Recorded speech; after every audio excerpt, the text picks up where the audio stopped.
ନମସ୍କାର। ଆଜି ଦିନର ଖବର। ମୁଣ୍ଡରେ ପାଣି ଗ୍ଲାସ ରଖି ଏମିତି ଚାଲୁଛି କୁକୁର। ଭିଡିଓ ଦେଖିଲେ। ନିକଟରେ ରଣବୀରପୁର ଏବଂ କବି ଦେଓଲଙ୍କ ଫିଲ୍ମ ଆନିମଲର ଏକ ସିନ୍ ରିଲିଜ୍ ହୋଇଥିଲା, ଯେଉଁଥିରେ ଗୋଟିଏ ସିନ୍ରେ ବବି ଦେଓଲ ମୁଣ୍ଡରେ ଏକ ଗ୍ଲାସ ରଖି ନାଚୁଥିବା ନଜର ଆସିଥିଲେ। ଏହି ଦୃଶ୍ୟ ଲୋକଙ୍କୁ ଏତେ ପାଗଳ କରିଦେଇଥିଲା ଯେ ବର୍ତ୍ତମାନ ଲୋକମାନେ ମୁଣ୍ଡରେ ଏକ ଗ୍ଲାସ ଧରି ଭିଡିଓ ତିଆରି କରୁଥିବା ଦେଖାଯାଉଛି।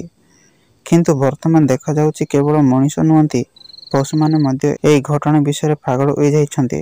ନିକଟରେ ଏକ ଭିଡିଓ ଭାଇରାଲ ହେବାରେ ଲାଗିଛି, ଯେଉଁଥିରେ ଗୋଟିଏ କୁକୁର ମୁଣ୍ଡରେ ଏକ ଗ୍ଲାସ ପାଣି ଧରି ଚାଲୁଥିବା ଦେଖିବାକୁ ମିଳୁଛି। ଏଭରିଥିଙ୍ଗ ଏବାଉଟ ନେପାଳ ନାମକ ଏକ ଇନଷ୍ଟାଗ୍ରାମ ପେଜରେ ଭିଡିଓଟି ପୋଷ୍ଟ କରାଯାଇଛି, ଯେଉଁଥିରେ କୁକୁର ଚମତ୍କାର ଷ୍ଟଣ୍ଟ କରୁଥିବା ଦେଖାଯାଉଛି। ଏହି ଭିଡିଓ ନେପାଳ ସହ ଜଡ଼ିତ ଏକ ଆକାଉଣ୍ଟରେ ପୋଷ୍ଟ କରାଯାଇଛି, ତେଣୁ ଏଥିରୁ ଅନୁମାନ କରାଯାଇଛି ଯେ ଏହା ନେପାଳର ଅଟେ। ପରବର୍ତ୍ତୀ ଖବର।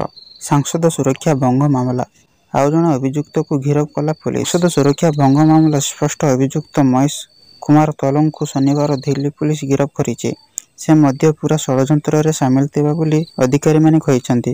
ଘଣ୍ଟା ଘଣ୍ଟାରେ ପଚରାଉଚରା ପରେ ମହେଶଙ୍କୁ ଗିରଫ କରାଯାଇଥିଲା। ରାଜସ୍ଥାନର ନାଗୌର ଜିଲ୍ଲାର ମୂଳ ବାସିନ୍ଦା ଅଭିଯୁକ୍ତ ଘଟଣା ଦିନ ଡିସେମ୍ବର 13 ତାରିଖରେ ଦିଲ୍ଲୀ ଆସିଥିଲା। 2021 ସଂସଦ ଆତଙ୍କବାଦୀ ଆକ୍ରମଣର ବାର୍ଷିକ ଅବସରରେ ବୁଧବାର ଦିନ ଦୁଇଜଣ ସାଗର ଶର୍ମା ଓ ମନୋରଞ୍ଜନ ଡି ଶୂନ୍ୟକାଳରେ ଦର୍ଶକ ଗ୍ୟାଲେରୀରୁ ଲୋକସଭା ଭିତରକୁ ଡେଇଁ ହଳଦିଆ ଧୂଆଁ ଛାଡ଼ିଥିଲେ। ଏହାକୁ ନେଇ ସାରା ଦେଶରେ ଚହଳ ପଡ଼ିଯାଇଥିଲା।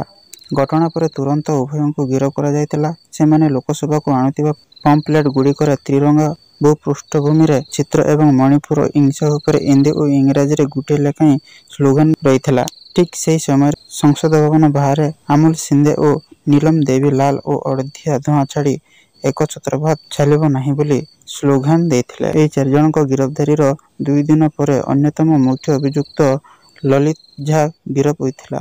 ପରବର୍ତ୍ତୀ ଖବର। ତୃତୀୟ ବିଶ୍ୱଯୁଦ୍ଧ ଘନେଇଲା। ଗାଜା ଯୁଦ୍ଧର ନିଆଁ ବ୍ୟାପିଲା ଲେବାନ ସୀମାରୁ ୟେମେନ। ଲୋହିତ ସାଗରରେ ସ୍ଥିତି ମୁହାଁମୁହିଁ। ଇସ୍ରାଏଲର ଲଗାତାର ବୋମାମାଡ଼ ଯୋଗୁଁ ଗାଜାରେ ବହୁ କୋଠା ଭାଙ୍ଗିଯାଇଛି। ଗାଜା ଏବେ ସମତଳ ଭୂମି ହୋଇପଡ଼ିଛି। ଭଙ୍ଗା କୋଠା ଆବର୍ଜନା ଗଦା ହେବାରେ ଲାଗିଛି। ଗାଜାରେ ବର୍ତ୍ତମାନ କମ୍ ଅଟ୍ଟାଳିକା ଏବଂ ଅଧିକ ଆବର୍ଜନା ଅଛି। ଏହା ସତ୍ତ୍ୱେ 70 ଦିନ ବିତିଯିବା ପରେ ମଧ୍ୟ ହମାସ ଗାଜାରୁ କାହିଁକି ହଟିନାହିଁ ସେ ନେଇ ପ୍ରଶ୍ନ ଉଠିବାରେ ଲାଗିଛି। ଆଉ ଏକ ପରବର୍ତ୍ତୀ ଖବର। କେରଳରେ ଚିନ୍ତା ବଢ଼ାଇଲା JN-1। 3 ବର୍ଷ ତଳେ ସାରା ବିଶ୍ୱର ଜନଜୀବନକୁ ଦୋହଲାଇ ଦେଇଥିବା ମହାମାରୀ କରୋନା ଏବେ ଭାରତରେ ପୁଣି ଚିନ୍ତା ବଢ଼ାଇଲାଣି। କାରଣ କେରଳରେ ଚିହ୍ନଟ ହୋଇ କୋଭିଡ-19ର ନୂଆ ସବ୍ ଭାରିଆଣ୍ଟ JN-1। ଏହାକୁ ନେଇ କେରଳ ଏବଂ କେନ୍ଦ୍ର ସରକାରଙ୍କ ମଧ୍ୟରେ ଦେଖାଦେଇଛି ତତ୍ପରତା। Indian SARS Covid genomics consortium INSACOG ପକ୍ଷରୁ ମିଳିଥିବା ସୂଚନା ଅନୁଯାୟୀ କେରଳରେ ଜାରି ରହିଥିବା ସର୍ଭେଲାନ୍ସରୁ ଜଣେ ରୋଗୀଙ୍କ ନମୁନାରୁ ଏହି ସବ୍ ଭାରିଆଣ୍ଟ JN-1 ଚିହ୍ନଟ ହୋଇଛି। ଗତ ନଭେମ୍ବର 18 ତାରିଖରେ ତିରୁବନନ୍ତପୁରମ ଖାରାକୁଲମର ସମ୍ପୃକ୍ତ ରୋଗୀଙ୍କଠାରୁ ନମୁନା ସଂଗ୍ରହ କରି RT-PCR ଟେଷ୍ଟ ପାଇଁ ପଠାଯାଇଥିଲା। ଆଉ 8 ତାରିଖରେ ଏହା ପଜିଟିଭ ଆସିବା ସହ ଏହା JN-1 ଭାରିଆଣ୍ଟ ବୋଲି ଚିହ୍ନଟ କରାଯାଇଛି। ତେବେ ସମ୍ପୃକ୍ତ ରୋଗୀଙ୍କ ପାଖରେ ଇନଫ୍ଲୁଏଞ୍ଜାଇ ସାମାନ୍ୟ ଲକ୍ଷଣ ଦେଖାଦେଇଥିବା ବେଳେ ସ୍ୱାସ୍ଥ୍ୟାବସ୍ଥା ସୁଧାର ବି ଆସିଛି। କିନ୍ତୁ ଗତ ସପ୍ତାହେ ହେଲା କେରଳରେ କୋଭିଡ-19 ଏଣ୍ଡ କେସ୍ ଉପରମୁହାଁ ହେଉଥିବାରୁ ଏବେ ଚିନ୍ତା ବଢ଼ିଛି। ଗତ 24 ଘଣ୍ଟା ମଧ୍ୟରେ ଦେଶରେ 312 ଜଣ ରୋଗୀ ଚିହ୍ନଟ ହୋଇଥିବା ବେଳେ କେରଳରୁ ହିଁ ଚିହ୍ନଟ ରୋଗୀଙ୍କ ସଂଖ୍ୟା 280ରେ ପହଞ୍ଚିଛି। ନୂଆ ଭାରିଆଣ୍ଟ ଚିହ୍ନଟ ହେବା ଏବଂ ରାଜ୍ୟବ୍ୟାପୀ କୋଭିଡ-19 ସଂକ୍ରମଣ ଉପରମୁହାଁ ହେଉଥିବାରୁ ଏବେ ଚିନ୍ତା ବଢ଼ିଛି। ଏହାକୁ ଦୃଷ୍ଟିରେ ରଖି କେରଳ ଟେଷ୍ଟିଂ ଏବଂ ସର୍ଭେଲାନ୍ସକୁ ବଢ଼ାଇ ଦିଆଯାଇଛି।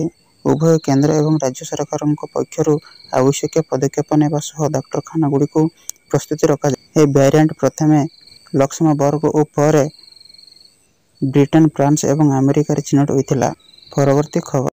ଆସନ୍ତାକାଲି କିସ୍‌ରେ ବିରାଟ ଅଭିଭାବକଙ୍କ ସମ୍ମିଳନୀ। 1.5 ଲକ୍ଷ ଜନଜାତିଙ୍କ ହେବ ସମାଗମ। ଏଥିପାଇଁ କିସ୍ ପରିସର ଚଳଚଞ୍ଚଳ ଓ ଉତ୍ସବ ମୁଖର ହୋଇଉଠିଛି। ପ୍ରସ୍ତୁତି ଶେଷ ପର୍ଯ୍ୟାୟରେ ପହଞ୍ଚିଛି।